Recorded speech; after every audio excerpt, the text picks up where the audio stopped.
Hey everyone, I hope you're doing well. On Clubhouse today we talked about, in this market where things are slowing down a little bit, how important it is as the buyer's agent to make sure you're reaching out to the listing agent before you're showing or before submitting an offer, because they may not have multiple offers on that property.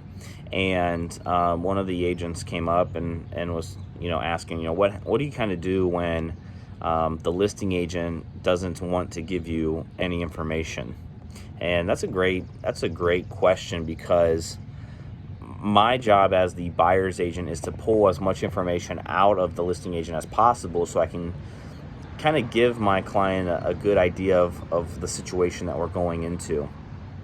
One of the things that I like to do is I like to ask questions that kind of have vague responses, but also allow me to get a pretty clear assumption as far as what's going on.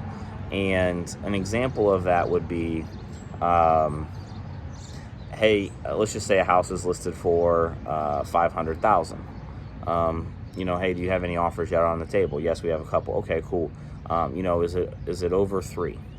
Right? Like, that's kind of a vague, I guess they could answer yes and no, but if they say yes, I don't know if it's 10 or whatnot.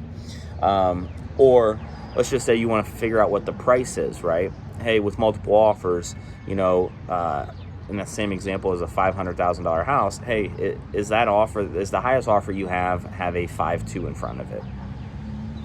That at least would tell me I have to be in the 520s, right? I don't know exactly where, I don't know how much higher, but you're gonna guess, based off of that property, what's that initial question going to be, right? I could have said, hey, does it need a 5.3? Let's just say they come back and they say, hey, we have 8 offers on it.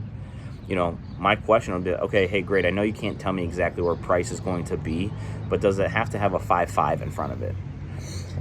And I say that, as well as I'm very specific with some of the words that I use, and one of those is wasting time.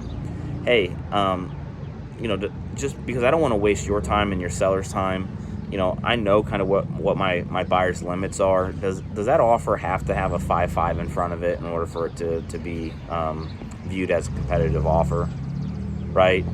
No one likes getting their time wasted, and I found, like, when you throw in words like that, that's going to be able to weed out some work for the buyer, or sorry, for the seller, and for the listing agent. A lot of times they start opening up a little bit more.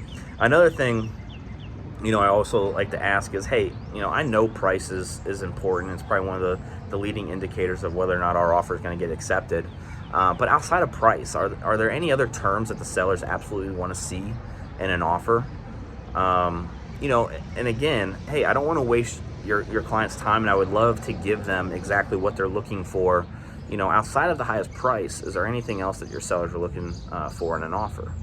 And that's where you're going to be able to get, possession dates, preferred closing dates. Is there anything in the house that they want to take?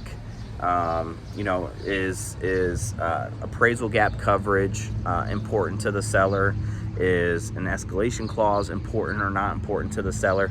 Those are all the things that you're going to be able to pick out in that type of question. And a lot of times, my experience is most listing agents are going to give you those answers, as long as you kind of present it in a way that, hey, I want to work with you, and I don't want to waste your time, and I don't want to waste the seller's time. I know where my buyer is comfortable at, and there's no point of us submitting an offer if we're not even going to be close or competitive. So I hope that helps you guys in this market where things are changing, things are slowing down. Make sure you are reaching out to the listing agent and asking those questions.